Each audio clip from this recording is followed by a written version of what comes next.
Yo, what is good, TechTronYaps Nation? You could skip forward a bit if you don't care, but I got into a Dr. Zucknut video, or actually I'm most likely going to when he reacts to Blocky's new video, but as some of you might know, it's Blocky, a channel with almost 20,000 subscribers, uploaded a video that's with over 50,000 views, where I am the main character, and I was so happy to see all the reactions. Now, unfortunately, I don't know what happened, I don't know how it happened, but all my Donut SMP money disappeared off my account, all $3 billion gone, all 400 skellies gone. And honestly, even though I used to play that server a lot, I didn't feel too bad, because like honestly, being in a Blocky video and being put to the front of the community, I guess per se, is cooler than that. So yeah. Anyways, sorry I've been gone for the past couple days. I've just been celebrating the resurrection of Jesus Christ with my family and my church. Yeah, I mean, I'm not probably not gonna like talk about religion. If I do, I'm gonna talk about it in a dedicated video. But yeah, that's why I've been gone. But anyways, today I would like to complain about the most stupid rules that my school has made up in middle school. Now, obviously, in my last video, I talked about how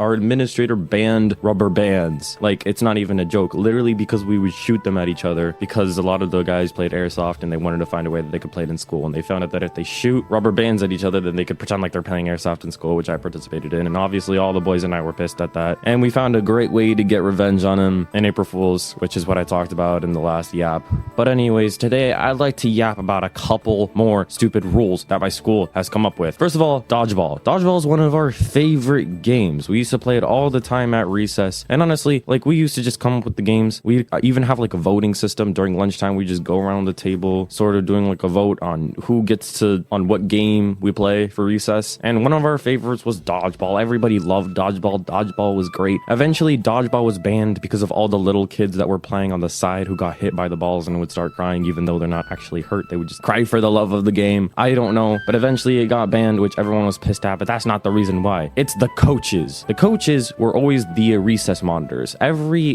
day, there would be a different teacher to like monitor recess, you know, keep an eye on everybody, make sure everyone's safe, make sure everyone's not getting hurt or anything. And sometimes the recess monitor would be the coach or the referee, because a lot of kids would just pretend like they didn't get hit. Like, come on, we all have that one kid in our school that would like cheat in every game and would say like, they never hit me, they never did this, they never did that, like, shut up. But anyways, the teacher that we had, or most of the time, would be a bit biased. Like, okay, I swear I hit this kid, this one kid, we all know that one kid, 50 times! And this guy said he didn't hit him and that he's too good at dodging. But then the ball barely skims my leg, or maybe it even didn't, maybe it didn't, and they just started saying, I swear that hit you, Tectron, I swear that hit you, and then the teacher would be like, you're out. And then I'd be like, bro, I hit him like 50 times, you didn't see it. Anyways, I don't even know why I'm yapping anymore. Eventually, a rule came around that since it was apparently, even though it wasn't, hard to decide what to play at recess, the teachers decide the game we play. Now, there were 1,000,001 different games that we played at recess. Usually it was like soccer, dodgeball, maybe some more niche like Japanese cue ball, some random game that the teacher found on some niche website and decided to bring into school and thought everyone would like. You know those memes like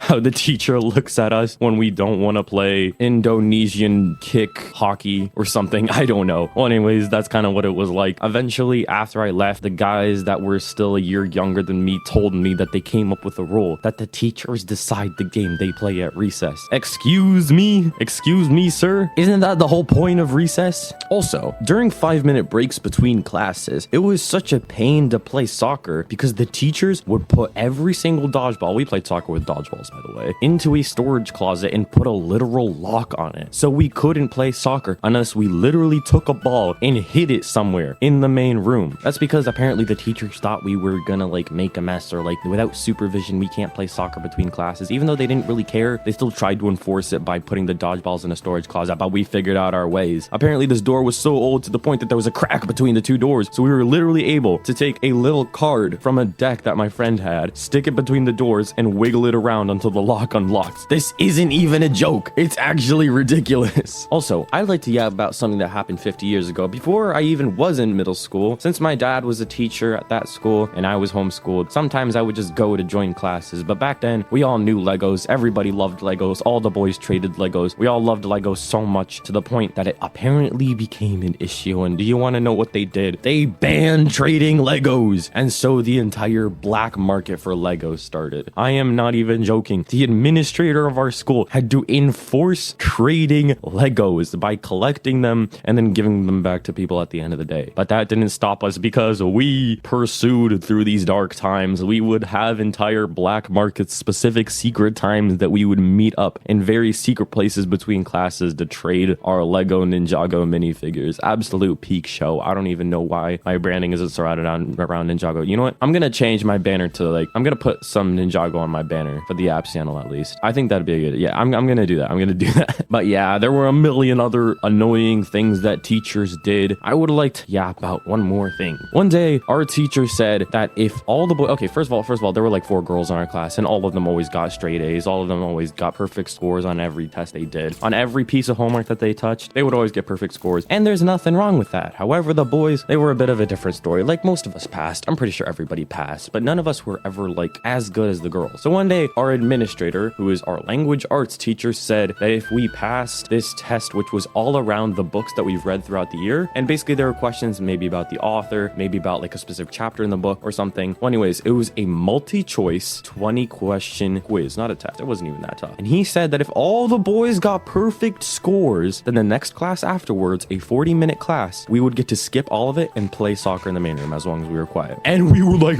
bet. Okay, so all of us started studying. We created group chats. We had entire group just dedicated to getting this quiz, right? And I swear I had it down. No, at the time I didn't know anything about rappers. And for some reason, on one of the multi-choice questions, it said, who is the author of this book? Number 1, some random guy that I knew was some history figure. I think it was like George Washington or something. So I was like, yeah, it's obviously not it. And there were 2 other ones, the author of the book and Marshall Mathers. I didn't know that Marshall Mathers stood for Eminem, okay? And I hit Marshall Mathers. I got, out of all the other boys, a 19 out of 20. And do you want to know what the teacher said? That we don't get it. Yeah, safe to say I got slimed. And also the guys didn't talk to me for a week. But you know what? It's all good now. I'm sure that they don't hold a grudge against me, right? Please, guys, I'm sorry. Please.